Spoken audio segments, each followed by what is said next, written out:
Mr. Jones owned a cotton plantation and many slaves.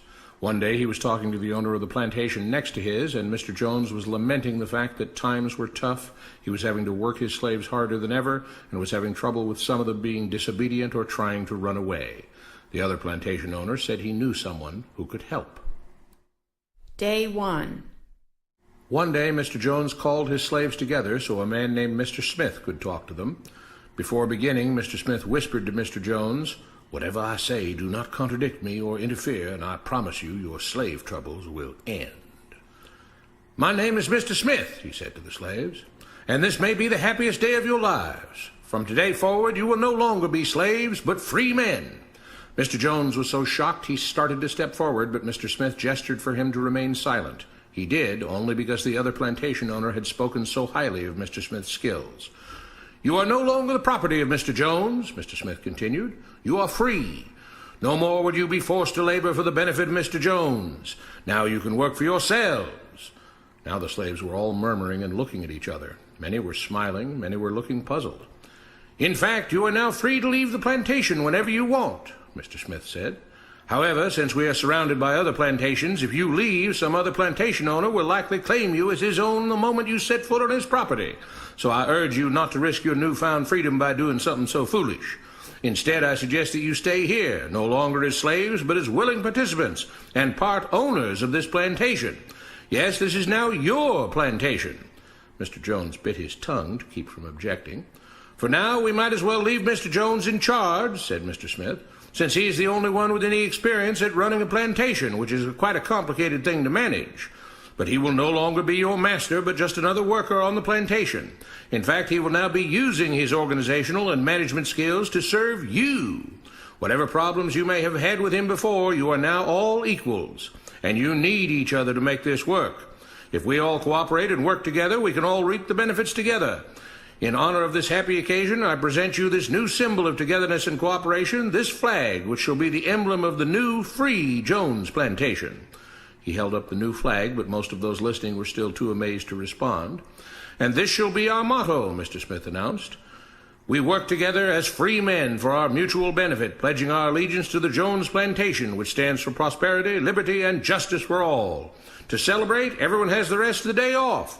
Enjoy your freedom, do as you please, and be back here tomorrow morning, bright and early, so that we may begin work on this great and noble new endeavor as equal free men." Finally convinced that Mr. Smith was serious, the former slaves applauded and cheered. Day 2. "We all want this plantation to do well," Mr. Smith said at the beginning of the next meeting, "so we can all share in the benefits. We all know that it takes a lot of effort to make a cotton plantation work. Just because you're all free doesn't mean you can stop working.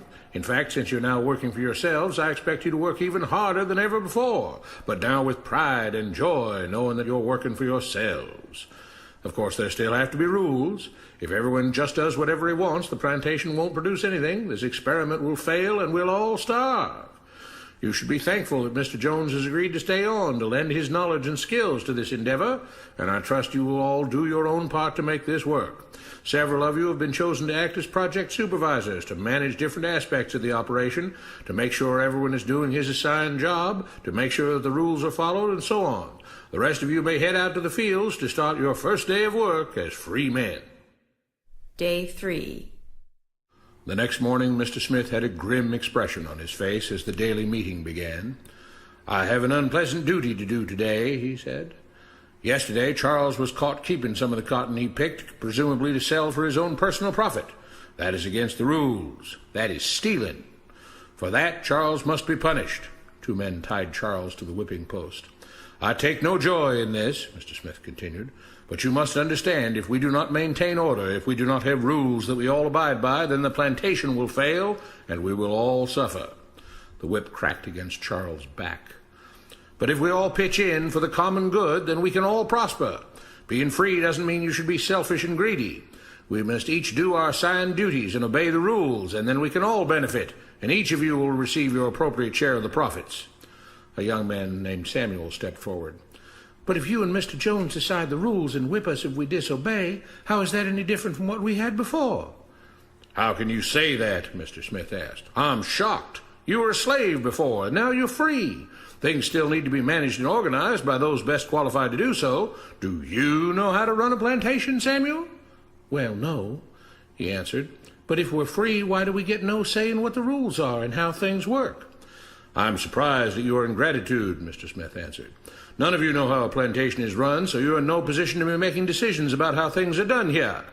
You don't seem to appreciate all the things that Mr. Jones provides for you, from protecting you from all the outside threats you know nothing about, those who would come here, capture and enslave you if not for Mr. Jones' protection, to making sure that you all have food and housing, tools to work with, that you're cared for when sick and injured, and so on. There wouldn't be a plantation at all, no cotton to pick, no land to plant and harvest, if not for him. You should be grateful that he's made possible the level of comfort you now have. Your lives would be far worse if not for him. Nevertheless, as free and equal participants in this endeavor, from now on at each meeting, any worker may have 2 minutes to ask questions or voice suggestions or complaints." With that, the workers all seemed satisfied and headed out again to the fields to pick the cotton. Day 4. "I have a big announcement," Mr. Smith said as the daily meeting began. "Mr. Jones' cousin is here, and not just to visit and see how our project is coming along. It has been decided that from now on you will be deciding who will manage the plantation. Of course, this job can't be done by just anyone, but every 3 months we will have a special meeting at which all the workers will vote on whether we think Mr. Jones should run the plantation or whether we think his cousin, Mr. Johnson, should run the plantation. That means that ultimately you are in charge because you will be deciding which man you want running things on your behalf. If you don't like the way things are being managed, you now have the power to change it." Amazed and pleased, the workers headed out again to the fields to pick the cotton. Days passed, months passed, a year passed, and the plantation continued to operate as before. Sometimes Mr. Jones was in charge, sometimes Mr. Johnson was in charge, but the day-to-day routine stayed exactly the same. The workers worked hard, long hours every day, and still had little to show for it. Every day the meeting would begin with them all reciting the Jones Plantation motto, "We work together as free men for our mutual benefit, pledging our allegiance to the Jones Plantation, which stands for prosperity, liberty, and justice for all." One day Mr. Smith announced, "Samuel is asked to say a few words this morning, and whatever the rest of us may think of his ideas and opinions, we are all free here, and that means we are all allowed to speak our minds. So, Samuel, you have 2 minutes. Begin." Samuel stepped forward, looking scared. "I was excited when all this started," he began, glancing nervously at Mr. Smith and Mr. Jones. "But don't you all see what's happened here? Nothing's changed. We're all still slaves." There were grumbles of disagreement from the crowd. "They tell us what to do and whip us if we don't. They still make all the rules and punish us if we disobey. They let us make suggestions and complain about things, but they never really change anything. They let us choose between Mr. Jones and Mr. Johnson, but what's the difference? The situation stays the same. We do all of the work and they take as much as they want and decide how much they'll let us keep. They live in luxury, made rich by the cotton we pick. We do all the work and have to build our own huts, grow our own food, and take care of ourselves. They leave us just enough that we don't revolt or run away. This is not freedom. We're all still slaves. They've only changed the words they use, but nothing else has changed. They say we're all free and equal, but we're not. They command and we obey. That's not freedom. That's not equality. They say we're free to leave, but all that means is that we're free to be someone else's slave. Why should we work or obey the rules? We didn't agree to this. They made the system. They forced it on us. They control and rob us and call it freedom. They've deceived you into thinking that being able to choose which slave master you'll work for is the same as being free. It's not. Open your eyes. If you keep what you produce, they call it stealing. When they take what you produce, they call it sharing and fair distribution. Can't you see that this is all? Your time is up, Samuel, Mr. Smith announced calmly. At his gesture, 2 supervisors grabbed Samuel by the arms and led him to the whipping post. "I'm sorry, Samuel, but you've broken the rules. There are rules against encouraging others not to work and encouraging others to break the rules. You're only hurting all of us with your discontentment and your complaining and your disobedience." The whip fell, and Samuel let out a grunt. "Without rules, without order, all would be lost. Without law, there would be chaos. We can't just behave as wild animals, each doing whatever he pleases.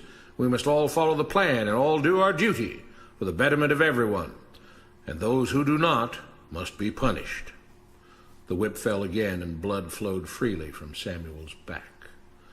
Samuel, it is you who are stealing from the others. When you don't do your assigned work, you are making more work for others. When you disobey the rules, it is you who are endangering the future of everyone else here. You are the thief. You are the criminal. You are the one trying to destroy the arrangement that keeps us all safe and prosperous. At every lash of the whip, the other workers cheered louder and louder, some yelling curses at Samuel. Being spoiled and selfish, you complain about everything, talking as if you're oppressed. But you are the one ruining things. You are the one keeping us from being all we could be. It is your greed and your rebelliousness that is hurting all of us. They all play by the rules, Mr. Smith said, gesturing at the others. What makes you think that you don't have to? You think you're above the law? There were loud yells of agreement as the whip fell again. We must maintain order, Mr. Smith proclaimed, to make this plantation great, to make it so that we can all be happy and prosperous. To have the society we want, there have to be rules. We all have to contribute our fair share to this great endeavor, and we cannot tolerate actions and attitudes that seek to undermine the amazing things that together as free men we have achieved and will continue to achieve. Mr. Jones was smiling as he gave Mr. Smith a pat on the back. The crowd was cheering so loudly that none of them had noticed that Samuel had died. What you have been taught about government and politics is no more accurate or reasonable than what Mr. Smith taught the slaves. If you're ready to look through the veil of rhetoric and propaganda to see the reality beneath, get a copy of The Most Dangerous Superstition. It will change the way you see the world. If you think this message is important and should be viewed by others, please share it. Share it to Facebook, share it to Twitter. Also be sure to like and favorite the video. By doing so, it will rise in listings and will have the opportunity to be viewed by others. Help us get the message out to the national and international stage. And also please subscribe to this channel. The truth is full of lies.